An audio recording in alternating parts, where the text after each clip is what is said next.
Hello ನಮಸ್ಕಾರ, welcome back to ಅಮ್ಸಸ್ kitchen channel.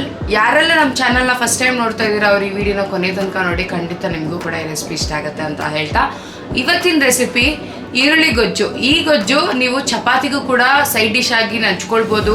ಹಾಗೆ ಈ ಗೊಜ್ಜಲ್ಲಿ ರೈಸ್ ಕೂಡ ಮಿಕ್ಸ್ ಮಾಡ್ಕೊಂಡು ತಿನ್ಬೋದು, ತುಂಬಾ ಚೆನ್ನಾಗಿರುತ್ತೆ. ನಾನು ಈಗ ಈರುಳ್ಳಿ ಗೊಜ್ಜು ಹೇಗೆ ಮಾಡೋದು ಅಂತ ತೋರಿಸ್ಕೊಡ್ತೀನಿ. ಮೊದಲು ಒಂದು ಪ್ಯಾನ್ಗೆ 4ರಿಂದ 5 ಸ್ಪೂನ್ ಅಷ್ಟು ಎಣ್ಣೆ ಹಾಕೋತಾ ಇದ್ದೀನಿ.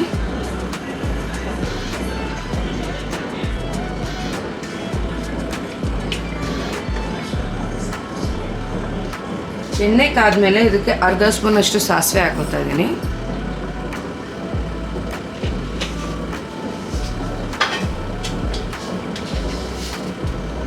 ಸಾಸಿವೆ ಸಿಡಿತಿದ್ದಂಗೆ ಇದಕ್ಕೆ ಒಂದು 1/4 ಸ್ಪೂನ್ ಅಷ್ಟು ಹಿಂಗ್ ಹಾಕೋತಾ ಇದ್ದೀನಿ.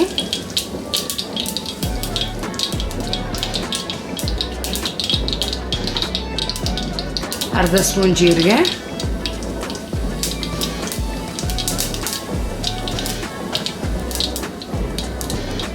ಒಂದು ಕಡ್ಡಿ ಕರಿಬೇವು,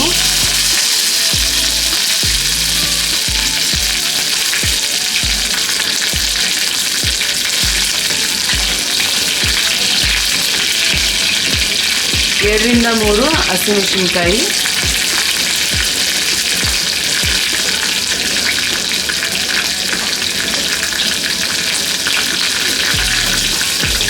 ನಾಲ್ಕು ಈರುಳ್ಳಿ ಈ ರೀತಿ ಸ್ಲೈಸಾಗಿ ಕಟ್ ಮಾಡ್ಕೊಂಡಿರೋದು,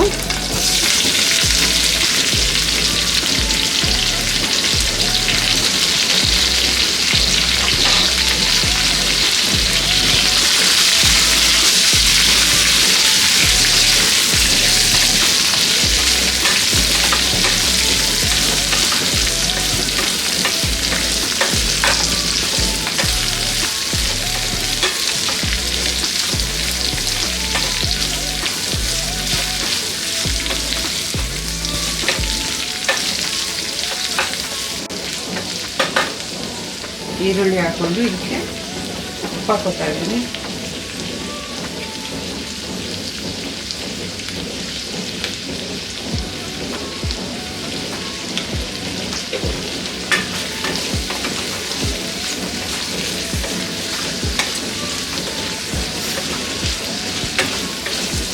ಈರುಳ್ಳಿ ಚೆನ್ನಾಗಿ ಫ್ರೈ ಆಗಬೇಕು.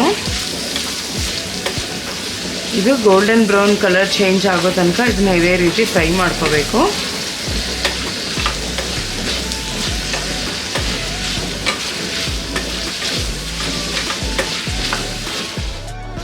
ನೋಡಿ, ಲೈಟಾಗಿ ಕಲರ್ ಚೇಂಜ್ ಆಗಿದೆ. ಈಗ ಇದ್ರ ಸೆಂಟ್ರಲ್ಲಿ ಸ್ವಲ್ಪ ಸ್ಪೇಸ್ ಮಾಡಿಕೊಂಡು ಒಂದು ಟೊಮೆಟೊ ಸಣ್ಣದಾಗಿ ಕಟ್ ಮಾಡ್ಕೊಂಡಿರೋಂಥ ಒಂದು ಟೊಮೆಟೊನ ಹಾಕೋತಾ ಇದ್ದೀನಿ.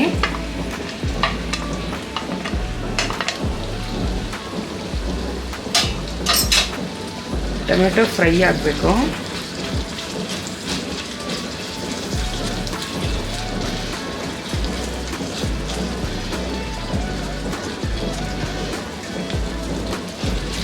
ಲೋ ಫ್ಲೇಮಲ್ಲಿ ಇಟ್ಕೊಂಡೆ ಫ್ರೈ ಮಾಡ್ಕೊಳ್ಳಿ.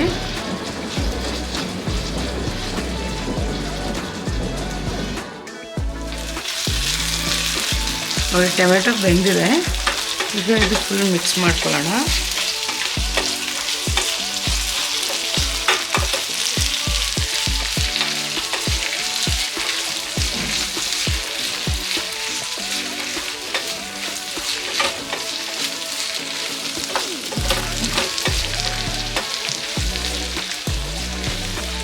ಈಗ ಇದಕ್ಕೆ ಸ್ಪೈಸಸ್ನ ಆ್ಯಡ್ ಮಾಡ್ಕೊಳ್ಳೋಣ.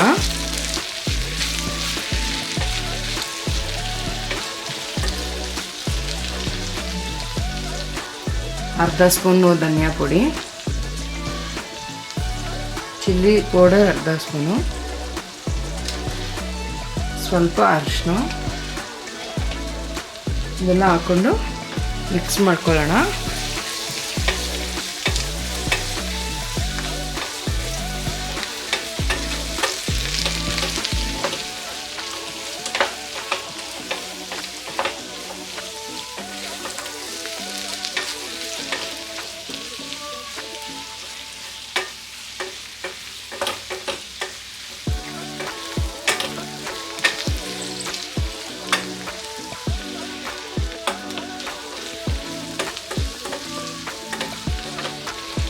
ನೋಡಿ ಈರುಳ್ಳಿ ಗೊಜ್ಜು ರೆಡಿ ಇದೆ. ಇದನ್ನು ಹೀಗೆ ಚಪಾತಿ ಜೊತೆಲಿ ಕೂಡ ತಿನ್ಬೋದು, ಅಥವಾ ಈ ಗೊಜ್ಜಲ್ಲಿ ಸ್ವಲ್ಪ ರೈಸ್ ಹಾಕ್ಕೊಂಡು ಮಿಕ್ಸ್ ಮಾಡಿಕೊಂಡು ಕೂಡ ತಿನ್ಬೋದು. ತುಂಬಾ ಚೆನ್ನಾಗಿರುತ್ತೆ. ಬನ್ನಿ ಈಗ ಅದನ್ನ ಸರ್ವ್ ಮಾಡ್ಕೊಳ್ಳೋಣ. ನೋಡಿದ್ರಲ್ಲ ಎಷ್ಟು ಸಿಂಪಲ್ ಆಗಿ ಆ್ಯಂಡ್ ಕ್ವಿಕ್ ಆಗಿ ಈರುಳ್ಳಿ ಗೊಜ್ಜು ಹೇಗೆ ಮಾಡೋದು ಅಂತ ತೋರಿಸ್ಕೊಟ್ಟಿದ್ದೀನಿ. ಇದೇ ರೀತಿ ಸಿಂಪಲ್ ರೆಸಿಪಿಗಾಗಿ ಅಮ್ಸಸ್ ಕಿಚನ್ ಚಾನಲ್ನ ಸಬ್ಸ್ಕ್ರೈಬ್ ಮಾಡೋದು ಮರಿಬೇಡಿ, ಹಾಗೆ ಫಾಲೋ ಮಾಡೋದು ಕೂಡ ಮರಿಬೇಡಿ.